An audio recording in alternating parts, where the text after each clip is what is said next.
Welcome back, everybody, to what is potentially an exhibition of the failure of best intentions. So I began, as I always do, with the urge to have a thing, want over need, and I get that thing, and then I tell myself, you have to do this methodically. There's a process. And I know that there are certain things in the process that have been pointed out by everyone. Take that off. So that leaf is out. And then I think I've gotten about 80%. As I had mentioned, I was just going to take the included screws out and just replace them and thread lock them at the same time. I don't think I have them all, but I think I have about 80%. And then the part of me that says, you're good.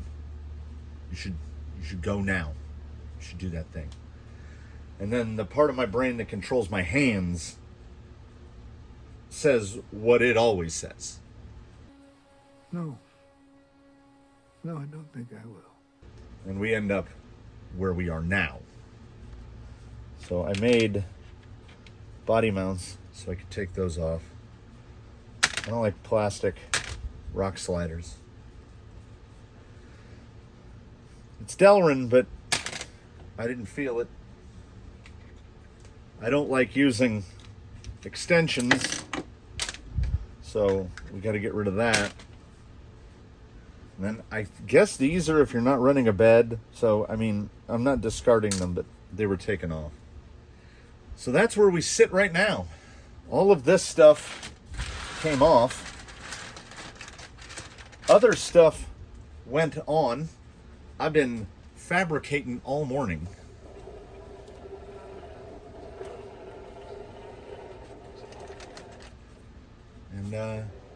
And here he is. You can see a little bit right here. I wanted to have them up higher, but I had to do a little gull wing bend on them because I found out I can't get the body off. So let's take a look at what we've wrought. Small leaf removed. I gotta find it. There's gotta be like a box or something I can throw these in. So small leaves are out. The Chino mod has been performed to narrow the leaves where they enter the shackles.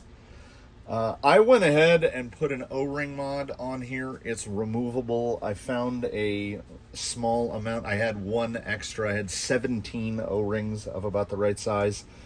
And it does indeed create flex, but in the front, it also makes it so that the leaves can kind of slop side to side when you're steering. Again, that is where potential hubris will come in. We will see if it makes a difference. I think most notably, what has happened beyond the Chino mod. Oh, and shocks were taken apart. Springs were removed, so that actually should go into that box. The other two, I don't know, but they're gone. One shock had a little bit of oil in it. Oh, and while we're talking about one shock with a little bit of oil in it, RC4WD drive is coming to strike me as the Tesla of crawlers, in that fit and finish are apparently not paramount concerns. Like, all of the little flatheads that hold the motor mount together are like grade 10.9. There were a couple grade 12.9s on here, so there were a couple graded screws on here. The kingpin screws are graded. Everything else is just whatever, like low cost economy screws of varying head heights. I went through, it looks like when you go through the bin, it looks like you're pulling screws from different vehicles. I don't know how well I'll be able to pull focus on this. So these were off of the chassis. One has got a big, tall button head, and the other one has got kind of a flattish head. One is very glossy black and one is matte. These both came off of here. I think when they ordered their flatheads, they could only get graded. So that's why all those are graded. So the shocks were taken apart, the springs were taken out, and they were filled with 3,000 CST. I did not do the math to find out what that comes out to in weight. Oh, maybe I had 18 of those little O-rings. There's another one. So the 3,000 was put in, and apparently the holes in the shocks are large enough that, I mean, if you saw the running footage of this thing, I mean, look at this. That's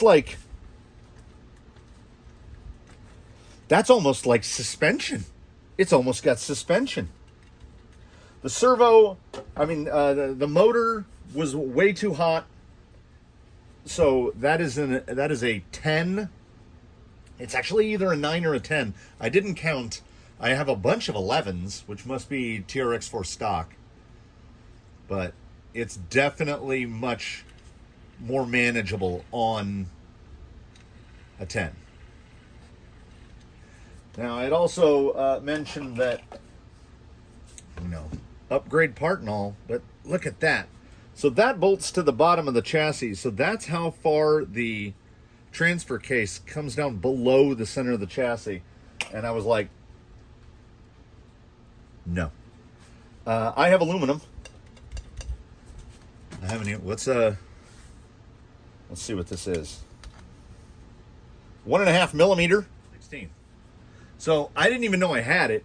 And I have, do I have a lot? Let me see if I have a lot of 16th. Yeah, I have a lot. So I was excited because I normally deal in 1/8 inch, 3 millimeter. So I got busy and I, where's my holder? And I fabricated all of this morning. And I am irrationally proud of how good this came out. So the transfer case now mounts right there on what is now the electronics tray. I had to route a little groove into it so that the transfer case would clear. So the transfer case is basically turned 90 degrees, I guess. You have to pull it apart and flip the shaft around so it comes out the other way. Comments were online about, I didn't invent this idea. Somebody else sells this exact sort of a thing. But I was like, I can probably make that in about an hour. Somebody mentioned that there's not enough engagement on the drive shafts. They actually feel fine. The front is pulled out a little more, but I might just put a short spring in this side to keep the drive shaft piece centered. I am worried now about wrap. We will see. I mean, I guess the holes in those little shocks in the pistons are really big because I never envisioned myself putting 3,000 weight in a shock. But it actually, like, it can drive over a thing now. And not just, push it out of the way. Look at that. I mean, it was doing all right with skateboard suspension.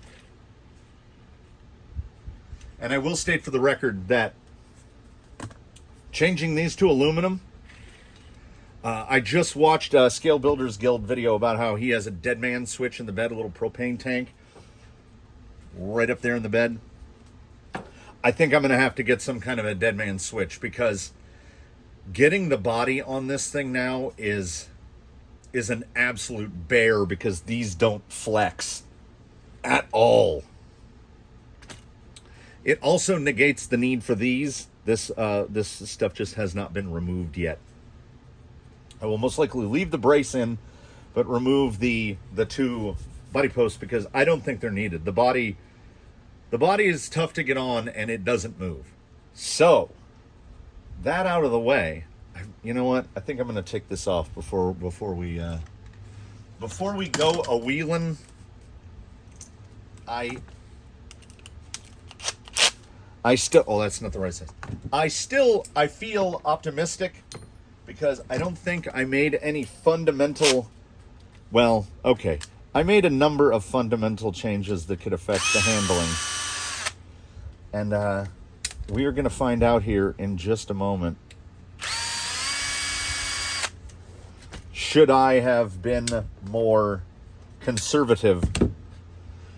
I don't think moving the transfer case is actually going to affect the handling all that much. I just think that it's got a nice smooth belly now. We're just going to be pounding drive shafts into rocks. I do have a full set of elements unassembled, so should these need to be replaced, I can do that. Apparently the super shafty ones for this, the metal ones, that like they don't exist anymore. Bummer, you know, but we work with what we got. I love the battery placement right there. I'm really happy with how everything sits. I did order the RC four-wheel drive interior. Hey, I'm getting better at it. So I'm desperately hoping that the interior will fit with the electronics in the positions that they're in now. I don't think there's anything to do here except take this out and wheel it. Oh, and show you what I discovered after, oh, that thing. And show you what I discovered after the last video was done. What I discovered is that I may have incidentally created the perfect conditions for breaking in leaf springs because, you know, I was reusing concrete and none of the pieces are the same thickness, so you can just drive around on this irregular surface. We got the leaf break-in area, and luckily it's close to some pretty good crawling locations, so if you get bored trying to break your leaves in, you can just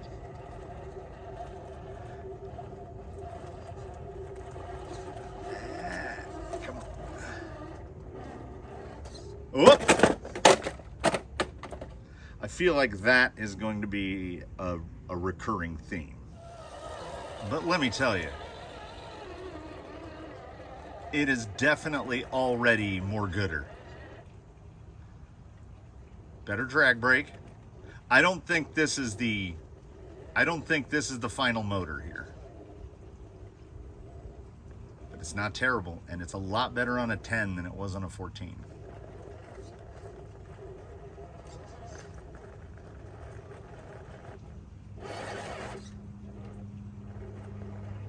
It's a fun little guy, I tell you. There are limitations. I mean, ordinarily you're not going to get a wheel that high. Oh, look at that. That was actual flex. Oh. See, front end real high, but oh, look at that. That's a happy moment. Yeah, I am definitely going to have to find some very low profile bumpers or pull out the welder and some rod. Okay, what are we gonna, what kind of twist are we gonna get here? That's not bad at all. All right, let's ground clearance is pretty good. I think next step, ooh. Yeah, there's some loss of steering angle in the front from the O-rings. Like right there, it's kind of flopping the front end. But at the same time, look at that. Come on. To anyone who has said these things are really fun, I absolutely agree. Ooh.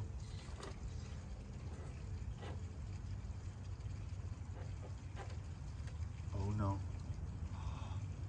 I can't see it, but I can tell that that rear tire is way up in the air.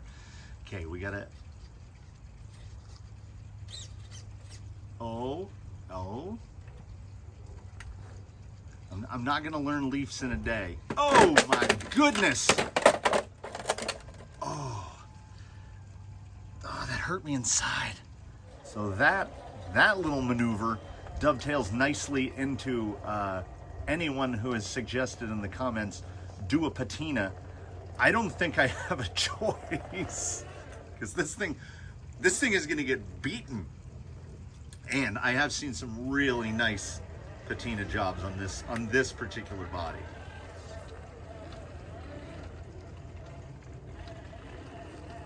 Yeah, these tires are surprisingly good. This truck is surprisingly good. And again, I'm just bucket chairing it, and I mean, there's just no way. It makes me want to grab the Jimny, because this thing outperforms that double four-linked setup. It's not even comparable. Oh, nice. So in quick summary, pull one leaf out of the stack? Yeah, absolutely. Chino mod? Very much so. I am on the fence about the O-rings, because it makes the front, the steering is a little weird. Like it's inconsistent, because as the leaf shifts, you get more or less steering to one direction. Trying to crab it around here. I feel like something's hung. Slow. Yeah, I'm a come on. I'm a drag brake nerd, so I need basically as close as I can get to an electronic anchor. And I think this is what I didn't like about this Team Brood. It doesn't really hold. It's appreciably smooth. Yeah, it's shuttling me into the same exact spot every time. Let's try the vert here.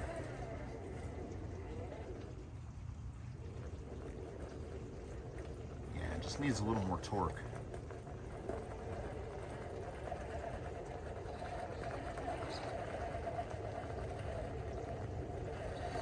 Not getting, maybe, nope.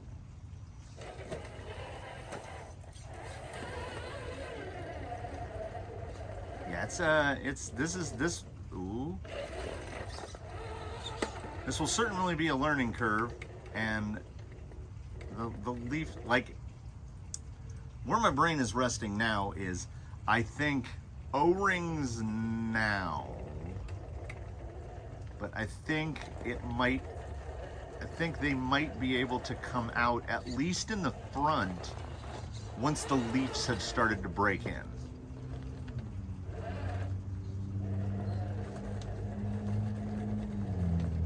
Yeah, there's a lot of loose coming off there.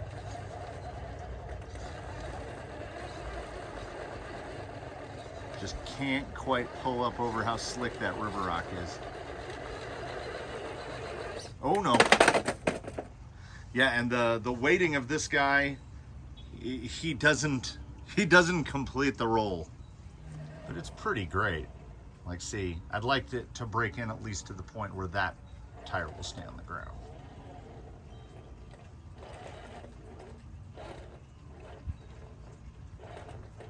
pivot. Yeah, nice. I did look more closely at the tires and realized that when you're looking at the tires like they are now, it's the tread point aims in on one side and backwards on, so they're effectively non-directional. The left and right sides just aim opposite of one another. I don't think I'd ever looked that close at the tires before. This is one of those delightful accidents right here where when these rocks got placed, it's like a perfect channel that it just dumps you right there. So front wheel is trying to get pushed one way and the rear wheel is trying to get pushed another, and it just, you can't. Yeah, there is a razor's edge where that rear tire. Oh, okay. Trying to They are quite predictable, I will say. Okay. Trying to get it much further over this way. Yeah, it is catch and release over here right now, though.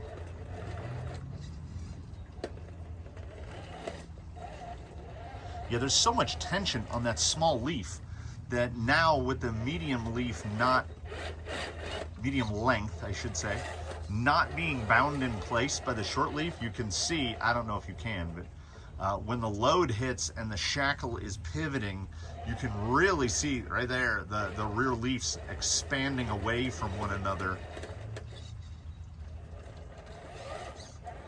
I barely know what I know about four-link. I don't know anything about leaves.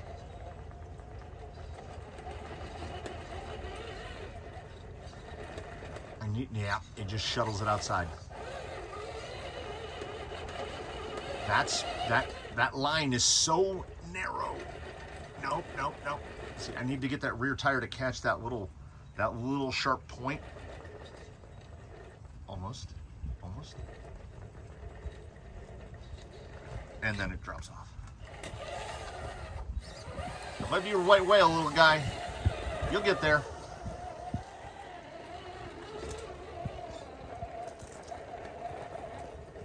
So next is bumpers, and I think the more I look at it, the more I think I'm just gonna make them. I will get some rod. I'll basically make a simple tube. Like, I don't have any sort of bending tools. I don't do brazing. I've been welding, and put big air quotes around welding, as I don't know what I'm doing. I've been messing with it for 6 months. I got the welder for Christmas, but I've welded like 5 things. Although I did fix a chipper and a wheelbarrow, so. Yeah, I want a slower motor, is what it is. Tips in a little too quick. No, I don't know, the 45 turn that came with it might have been perfect. These tires are really good. So next, as I said, bumpers, and I will see about fabricating my own tool to pull the bead lock rings off. I think I'm just going to sand them and polish them. Don't flop. Nice. That and, you know, and more of this.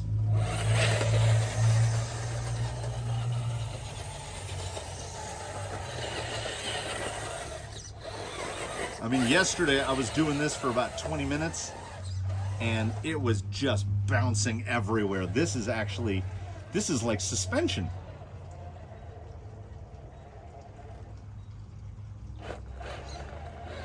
It stopped so suddenly I thought I'd hit cutoff. Oh, I didn't think I had any chance there.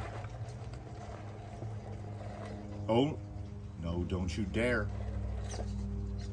Don't you do it. Yeah, I could see this being an addictive thing.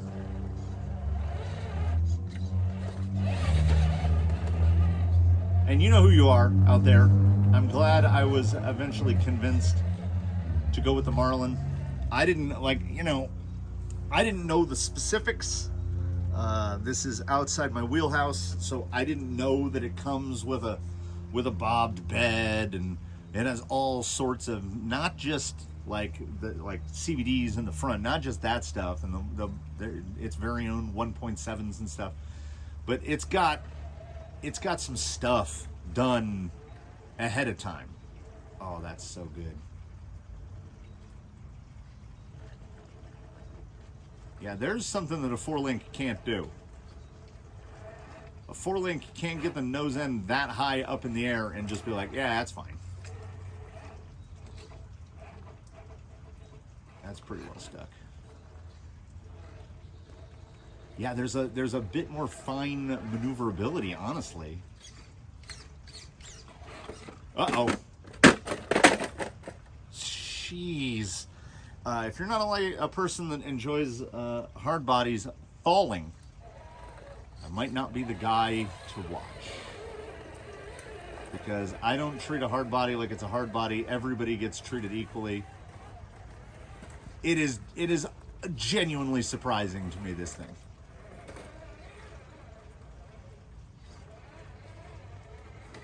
Oh, that might be the thumbnail.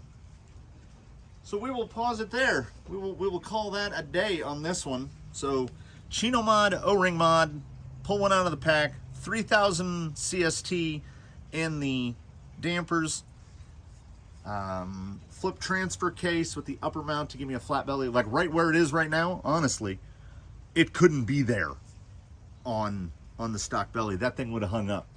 So I'm happy I did that too. So here we are, sitting on a bucket chair, thinking to ourselves, I made a bunch of changes all at once against my own better judgment. And again, I call it positive reinforcement of the negative. Like, I have a small sidebar. I have a staple gun that shoots those like U-shaped staples to hang like wires I use them to put up Christmas lights. And one day it decided it didn't want to fire upside down. So I was on top of a ladder, and I had cleared this thing half a dozen times, and every time I would get it up above my head, it would shoot one, and then the next one it wouldn't shoot. It wouldn't fire a staple. And I'm like, this piece of, insert your choice of expletive. I threw it as hard as I could, and it ricocheted off a chain link fence and landed in the bushes.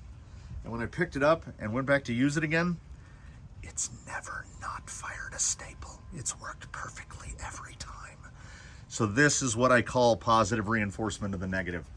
I tell myself, make one change at a time to know what's going to happen. So instead, I make all the changes that I could pack into one morning, and everything works. So this is how my bad habits perpetuate. I perpetuate my own bad habits by the universe allowing me to do so. So don't develop my bad habits, everybody. Do get out and get some wheeling. Have a good one. Be sure to comment below all of the YouTube things. I'm going to go make myself a sandwich. So while I do that, I do indeed thank you all for watching. That drag brake's working pretty great right now. That thing's just parked. And I sincerely hope to see you in the next one. And I thank everyone who has been offering helpful comments about the Leafs. There's one viewer out there in particular. You know who you are. Most thanks out to that viewer for prodding me in this direction. I have no regrets. So again, thank you all for watching, everybody. And